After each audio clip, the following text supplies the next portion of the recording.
This is Jim Cason with Riverbend Fellowship in Riverbend, North Carolina. We're continuing with the series, Things Which Were, Things Which Are, and Things to Come. This is the 19th week of the series and is made primarily for the 10th of January 2021. We're in the book of Daniel, starting with chapter 2. And the first part of this is not prophetic, but the first part of it tells the story of how we get into the prophecy part. Now, this is with Daniel. He's still fairly young at this point in time. He is a captive of the Babylonians, but he's been educated by the Babylonians and selected to be one of the servants to the king, Nebuchadnezzar. This is pertinent. Nebuchadnezzar, you have to remember that Israel and Judah were turned over to Babylonian captivity because of the nation's exceeding sinfulness and the fact that the people just wouldn't do right. They claimed to be Jewish, but they were pagans in their heart. That kind of bears a lot of resemblance to today. Now, in the second year of Nebuchadnezzar's reign, Nebuchadnezzar had dreams, and his spirit was so troubled that his sleep left him. Then the king gave the command to call the magicians, the astrologers, the sorcerers, and the Chaldeans to tell the king his dreams. So they came and stood before the king. And the king said to them, "I have had a dream, and my spirit is anxious to know the dream." Then the Chaldeans spoke to the king in Aramaic, "O king, live forever. Tell your servants the dream, and we will give you the interpretation." Well, that was apparently the common practice that they'd been used to, so they could dream up an explanation. But we find out in verse 5 that Nebuchadnezzar wasn't quite satisfied with that. The king answered and said to the Chaldeans, "My decision is firm. If you do not make known the dream to me and its interpretation, you shall be cut in pieces, and your houses shall be made an ash heap. However, if you tell the dream and its interpretation, you shall receive from me gifts, rewards, and great honor. Therefore, tell me the dream and its interpretation." They answered again and said, "Let the king tell his servants the dream, and we will give its interpretation." Well, the king sounded to me like he had a little bit of suspicion that these people were kind of stringing him on and didn't really know. They just came up with something that fit whatever he told them. So that little puppy didn't hunt so good. Verse 8. The king answered and said, "I know for certain that you would gain time, because you see that my decision is firm. If you do not make known the dream to me, there is only one decree for you have agreed to speak lying and corrupt words before me till the time is changed. Therefore, tell me the dream, and I shall know that you can give me its interpretation." Hey, if you're a magician or if you're an astrologer, that kind of seems like you ought to be able to do the whole thing. You ought to be able to tell what the question is and tell what the answer is. And right still to this day, people that are magicians and astrologers and so forth, they're feeding that line to people. They don't really know what's going to happen. The demons may give them some clues, but they don't know. Verse 10. The Chaldeans answered the king and said, "There is not a man on earth who can tell the king's matter. Therefore, no king, lord, or ruler has ever asked such things of any magician, astrologer, or Chaldean. It is a difficult thing that the king requests, and there is no other who can tell it to the king except the gods, whose dwelling is not with flesh." For this reason the king was angry and very furious, and gave the command to destroy all the wise men of Babylon. So the decree went out, and they began killing the wise men, and they sought Daniel and his companions to kill them. Now, there is some story in between this where Daniel discusses it and says, give him a little bit of time. He'll ask the Lord, and he'll see if he can't come up with an answer, because he and his companions didn't want to be killed either. So we're going to kind of skip down for time reasons to verse 24, where the story really continues after that point. Therefore Daniel went to Arioch, from whom the king had appointed to destroy the wise men of Babylon. He went and said thus to him, Do not destroy the wise men of Babylon. Take me before the king, and I will tell the king the interpretation. Well, I expect Arioch was probably glad to hear this too, and I'm sure the wise men should have been glad to hear it. Verse 25. Then Arioch quickly brought Daniel before the king and said thus to him, I have found a man of the captives of Judah who will make known to the king the interpretation. The king answered and said to Daniel, whose name, at least his name based on the Babylonians, was Belteshazzar, Are you able to make known to me the dream which I have seen and its interpretation?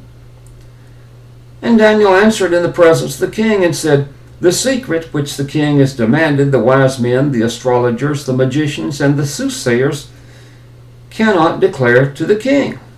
But there is a God in heaven who reveals secrets, and he has made known to King Nebuchadnezzar what will be in the latter days. Your dream and the visions of your head upon your bed were these. As for you, O king, thoughts came to your mind while on your bed about what would come to pass after this. And he who reveals secrets has made known to you what will be. But as for me, this secret has not been revealed to me because I have more wisdom than anyone living, but for our sakes who make known the interpretation to the king, and that you may know the thoughts of your heart. You, O king, were watching, and behold, a great image. This great image, whose splendor was excellent, stood before you, and its form was awesome. This image's head was of fine gold, its chest and arms of silver, its belly and thighs of bronze, its legs of iron, its feet partly of iron and partly of clay. You watched while a stone was cut out without hands, which struck the image on the feet of iron and clay and broke them in pieces. Then the iron, the clay, the bronze, the silver, and the gold were crushed together and became like chaff from the summer threshing floors. The wind carried them away so that no trace of them was found. And the stone that struck the image became a great mountain and filled the whole earth. So Daniel has just relayed back to the king what his dream was. This proves to the king that God had revealed to Daniel, as he said, Daniel wasn't boastful. He didn't say, I did this on my own.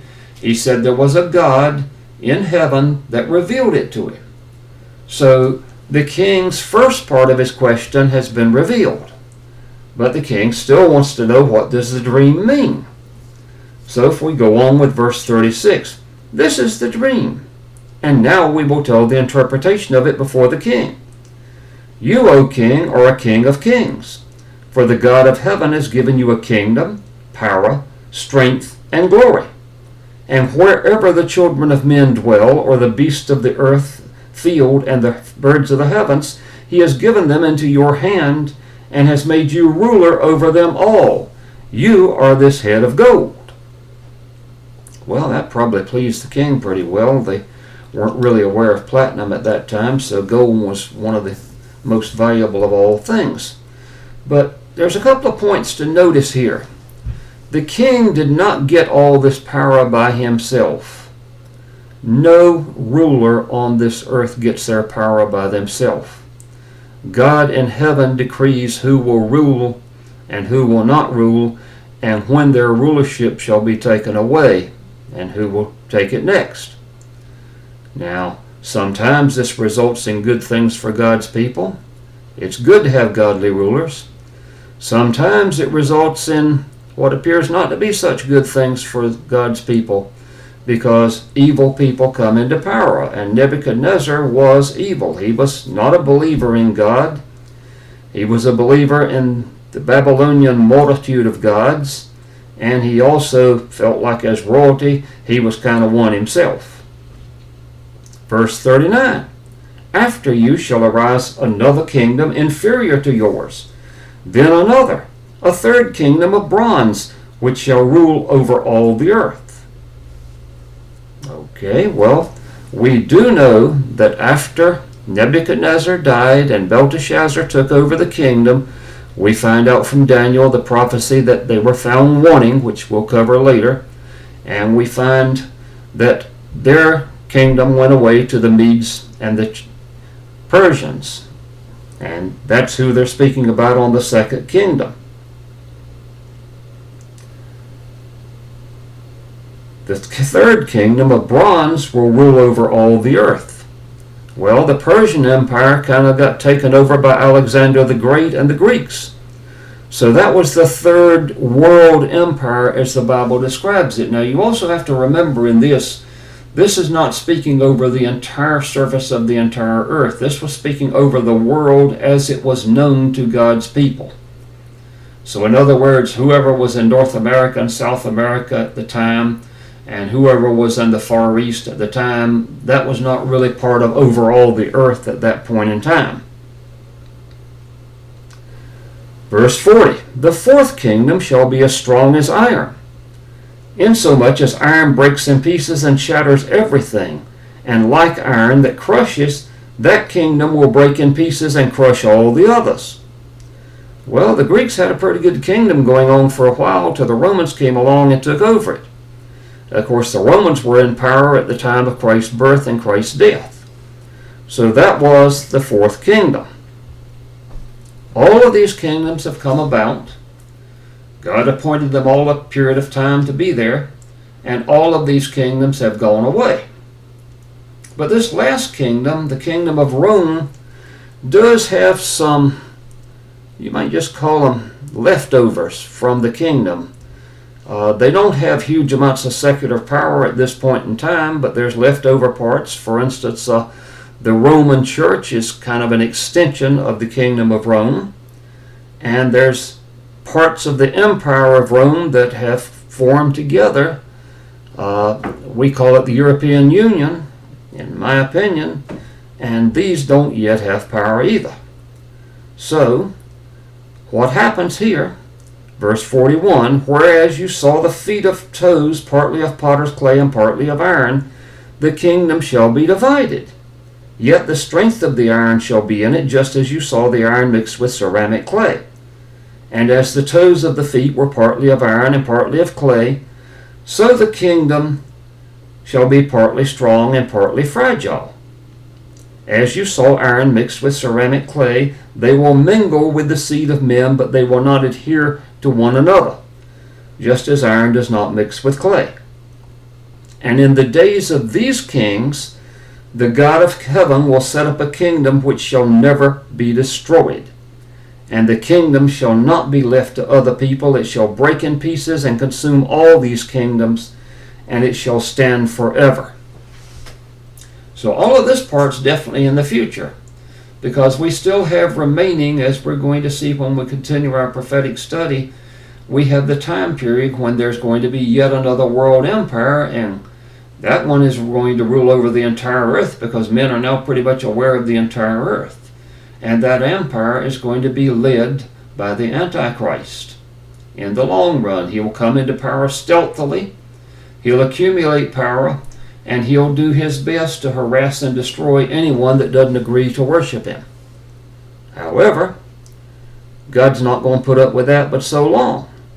At some point, Christ's return, the second return, the physical return of Christ to the earth, when he destroys all of his enemies and takes over the earth, that will never end. Verse 45, insomuch as you saw the stone was cut out of the mountain without hands, and that it broke into pieces the iron, the bronze, the clay, the silver, and the gold, the great God has made known to the king what will come to pass after this. This dream is certain, and its interpretation is sure. This is one of the first really in-depth, long-term prophecies of what's going to happen all the way through, right on through the period of time, right on through the millennium, and right on into eternity. And God willing, we will continue with more of the book of Daniel next week. In terms of prayer right now, we certainly need prayer for our nation. It's seeing sad the things that are occurring right now, sad the things that are going to occur. On the other hand, if you're a Christian, lift up your head because your redemption draws nigh. In our local congregation, a few additional people that need prayer right now. Annette West, this is a hospitalization. The Holt and Huffman families, I won't go into detail on that, but the families have good reason to need prayer for them. The Hill family and the May family, in those last two cases, it's people in the family that have come down and tested positive for COVID. Not really known how bad it is yet. But God willing, we'll be back again next week. You have a blessed day and a blessed week. Bye-bye.